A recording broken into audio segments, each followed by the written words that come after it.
So let us begin a webinar series of a new story.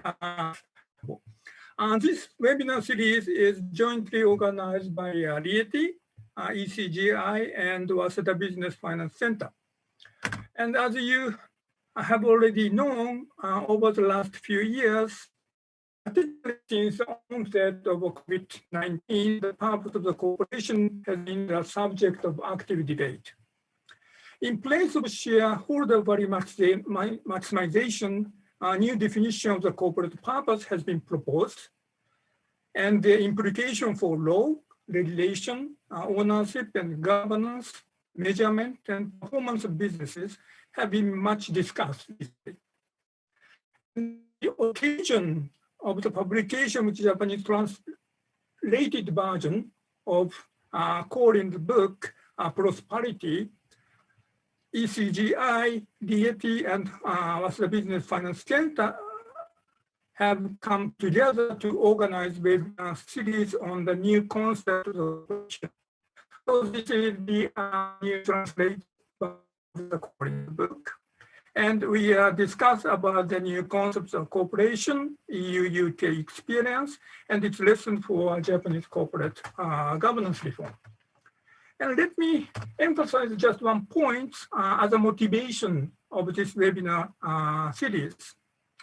So we consider the purpose of the corporation learning from Colin's book, Prosperity, is extremely important.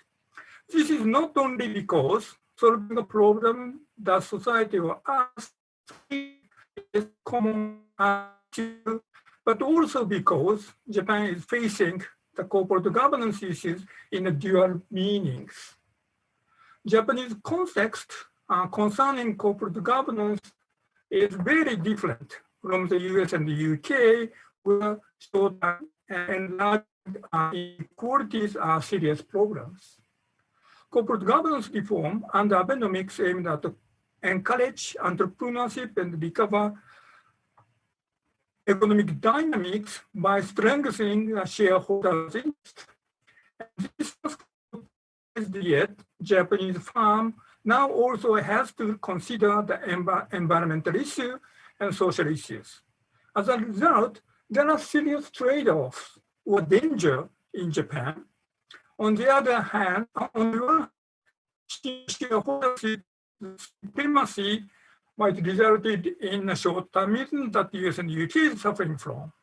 However, on the other hand, nominal emphasis of the purposes and stakeholder interest without proper incentives is likely to be an excuse of top managers being free from their discipline.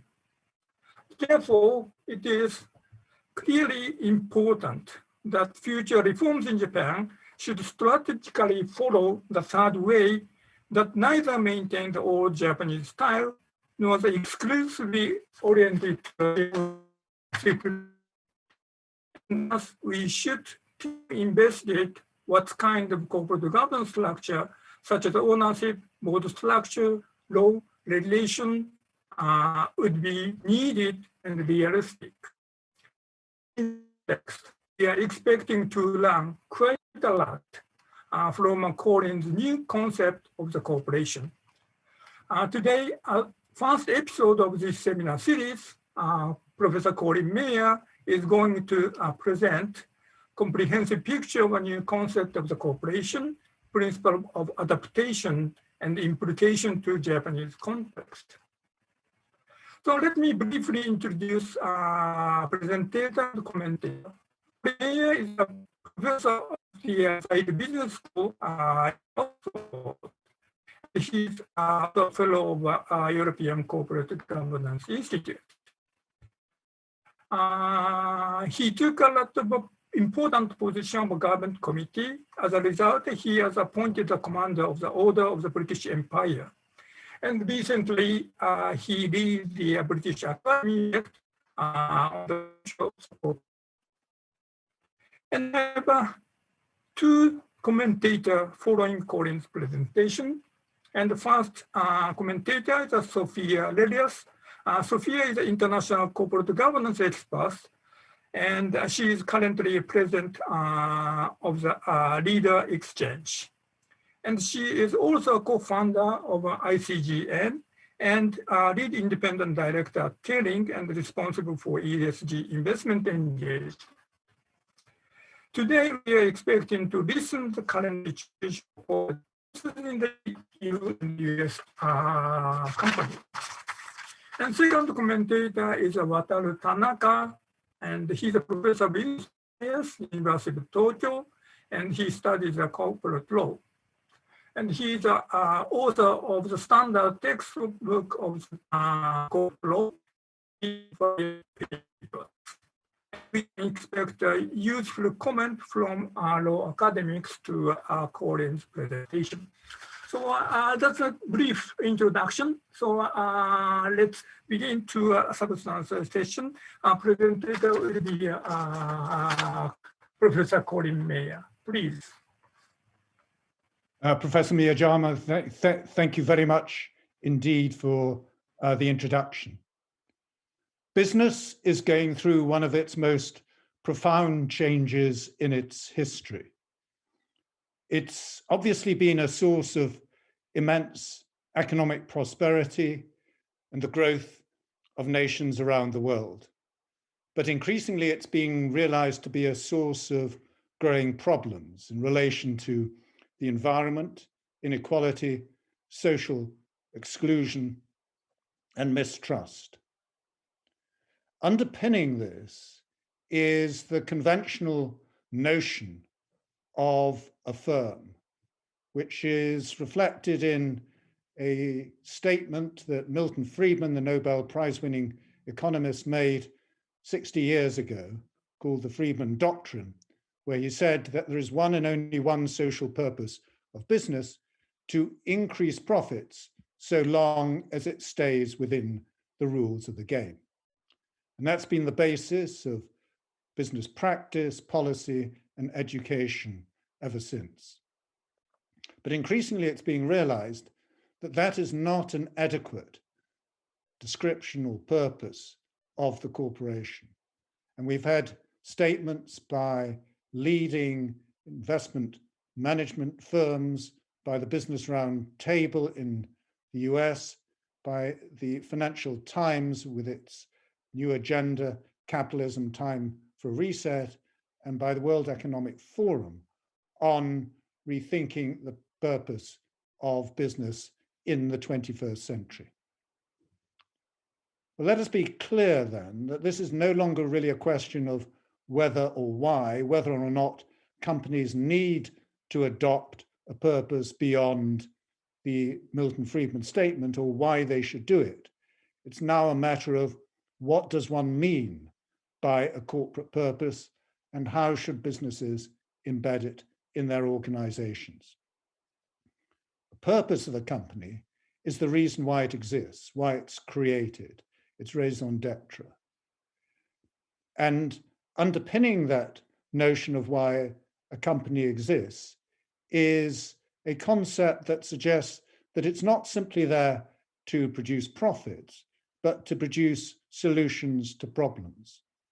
To produce solutions to problems that you and I face as individuals, as customers, as employees, as investors, the problems we face as communities and societies around the world, and the problem that the natural world itself faces.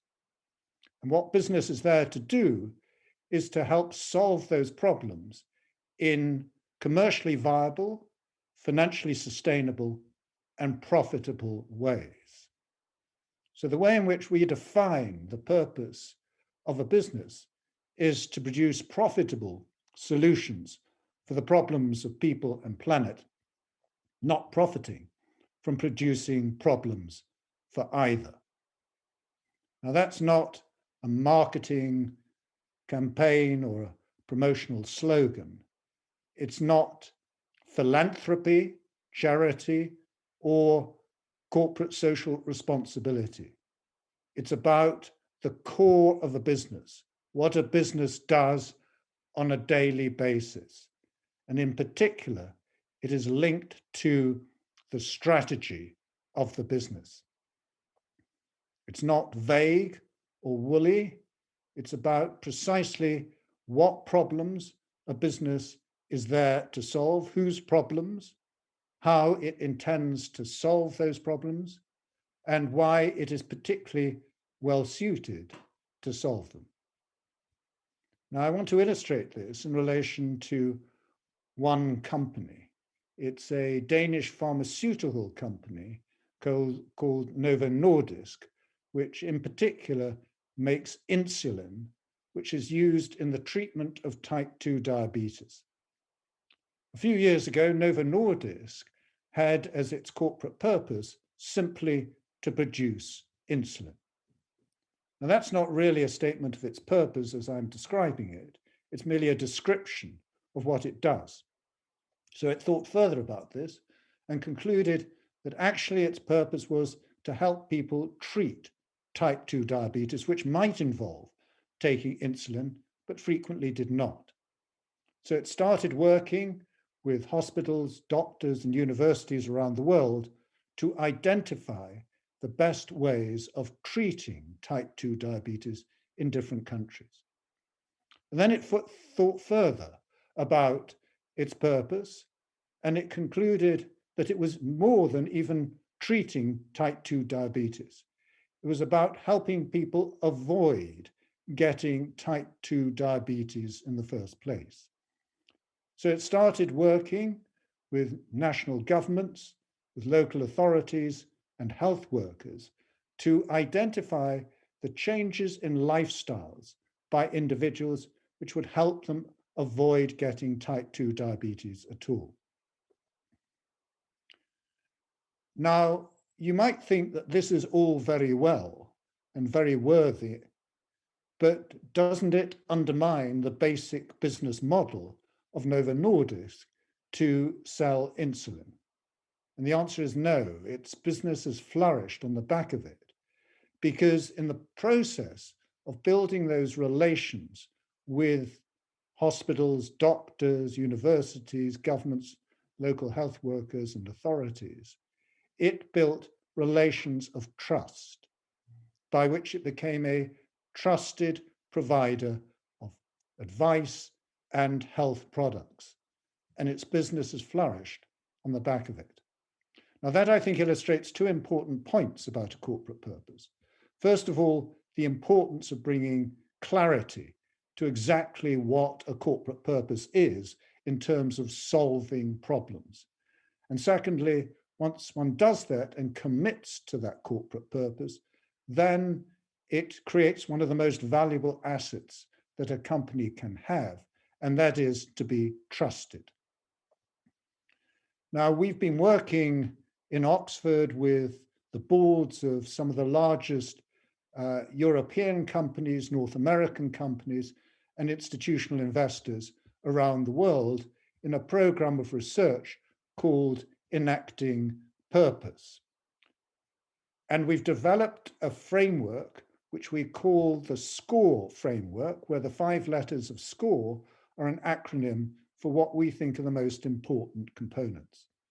The first letter, S, stands for to simplify the purpose in exactly the way in which I've just described Novo Nordisk as having simplified its purpose.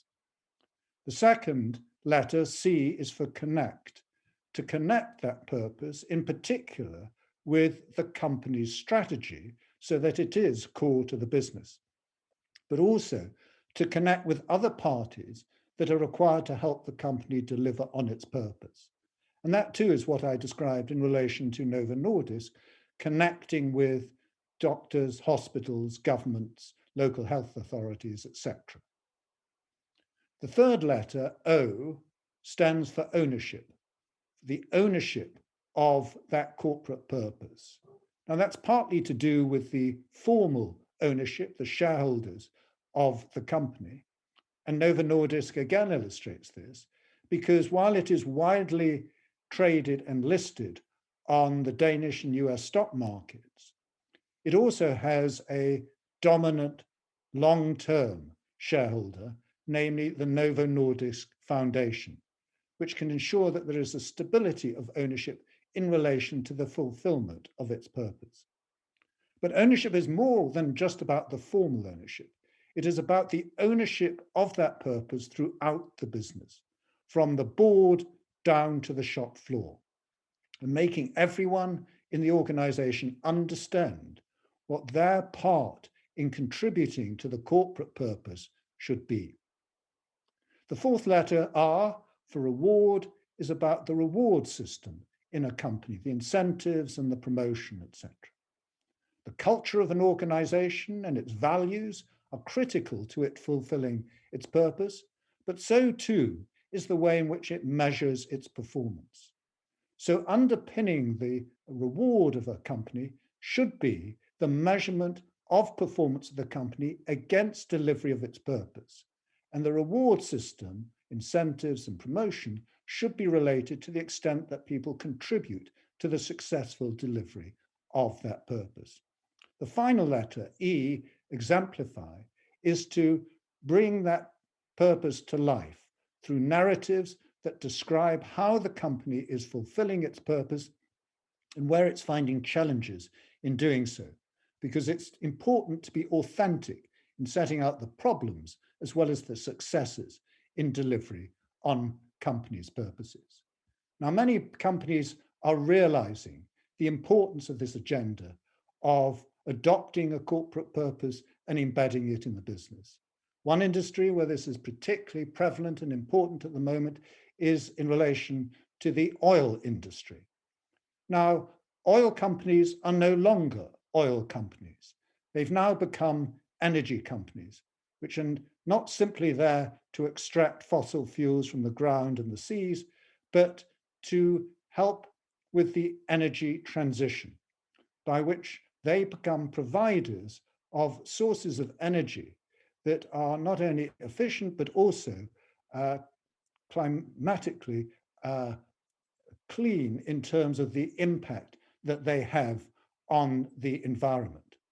So companies like British Petroleum and Shell have shifted their purposes dramatically over the last few years to an emphasis on not just the production of renewables as against fossil fuels, but also transition to, for example, the adoption of electric forms of energy by their users, so that they fulfill requirements in relation not just to the scope 1 and scope 2 effects that they have on CO2 emissions, but also the effects that their customers have in using their products on CO2 emissions as well.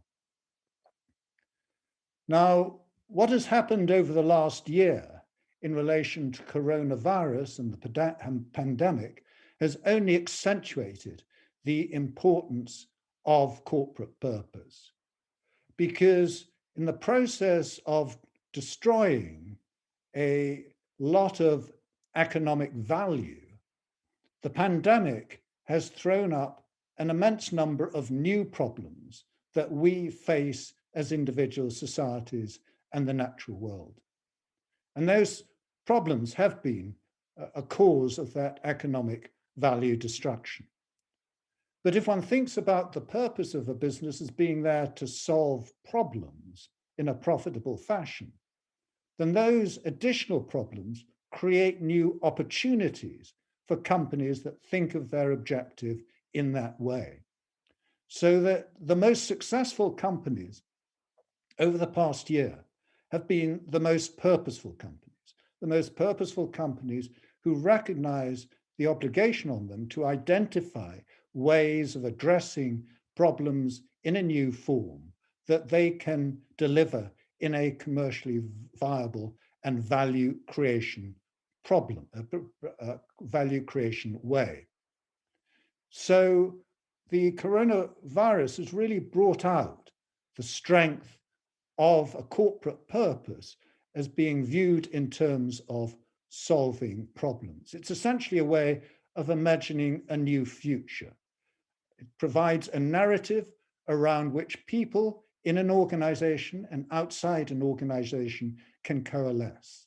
It's inspiring to think of a business as being there to find commercially viable ways of solving problems. It's motivational, fulfilling, and meaningful for those who work in those organizations, so that they feel a real sense of pride, dignity, not shame or blame for what they're doing. And above all, it creates what I just described as being the most valuable asset, trust in and of a company. And trusted corporations are the commercially most successful corporations. Now, it's important to recognize that this is not simply a stakeholder view of a company. It's not about stakeholders versus shareholders. It's about fulfilling that purpose of delivering profits through solving problems, not producing profits from producing problems. In the Japanese context, the issue that we want to focus on in this talk around the fiduciary duty of directors of companies has really revolved around to whom are those fiduciary duties due. The view that's most conventionally projected is that the fiduciary duty of directors is to promote, in particular, the long-term value creation of a company, the long-term success of a company for the benefit of their shareholders. Since the banking crisis in the 1990s, Japan has suffered from a combination of low productivity, growth, and profitability. And the problem has often been seen as being associated with the nature of the ownership of Japanese corporations. First of all, during the second half of the 20th century, in the form of the large holdings by banks in companies. And since the unwinding of those bank holdings at the end of the 1990s and the beginning of the 2000s, in its place have come another form of insider ownership, namely ownership by other companies in the form of cross-shareholding. Now, some people attribute that low productivity, growth, and profitability to the nature of that insider ownership, protecting management from the discipline of outside shareholders and from the financial markets. And what Abe economics has been designed to do has been to strengthen the position and role of outside, particular foreign institutional shareholders, and weaken the cross-shareholdings with the objective of making management more accountable to shareholders. Now, a concern that this raises is that it will make Japanese firms in the process more short-term and potentially more environmentally and socially damaging as a consequence of that shift to greater outside oversight and interventions by shareholders. And this would seem to suggest that there's a trade-off between the efficiency of companies, their shareholder interests, and notions, on the other hand, of fairness and the interests of other stakeholders other than just the shareholders. But I think it's incorrect to view this as being a trade-off between efficiency and fairness, at least if one thinks about it in the context of the corporate purpose that I've been just describing. Purpose of profiting from producing solutions, not problems, means that companies should be doing both. They should be both delivering solutions to the benefits of individual societies and the natural world, and in the process, profiting from doing so. And they shouldn't be profiting at the expense of any of those other parties in the process of generating those profits. So it means that once one brings clarity to the purpose of a business, then it becomes clear that the executives are responsible for defining and implementing that purpose. The board is responsible for overseeing it and communicating it to other parties, to its stakeholders, and in particular to its investors. The company should measure its performance against its delivery of its company's purpose. The board should be accountable to shareholders and to stakeholders involved in delivering its purpose. In other words, it doesn't, as is sometimes suggested, weaken accountability of the board. On the contrary, it strengthens that accountability. It focuses the fiduciary duties and governance of a company appropriately on why the company exists, its reason for existing. It focuses on the best ownership structure, for example, to realize that. Now, thinking about this ownership structure, the observation that the Japanese system has been too dominated by insider cross-shareholdings is probably an accurate description. But on the other hand, the UK and the US have been too dominated by short-term institutional outside investors. Japan, on the one hand, needs more engaged, long-term committed outside ownership and less long-term committed insider ownership. The UK and the US also need more engaged, long-term committed ownership, but in their cases, it's in place of the present focus on relatively short-term transactional outside ownership.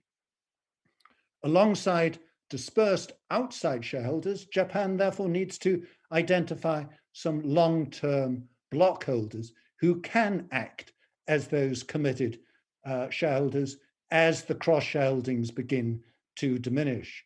Otherwise, Japan will flip from the problem of low productivity, profitability, and growth to the UK and US type problems of environmental, social, and individual human damage.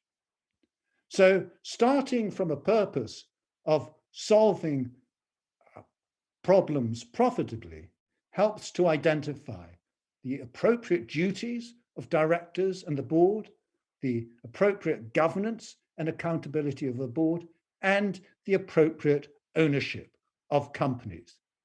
It moves the debate on from stakeholders versus shareholders, from insider versus outsider shareholders, from domestic versus foreign shareholders, to what is really needed for both the benefits of shareholders and of society. Thank you very much.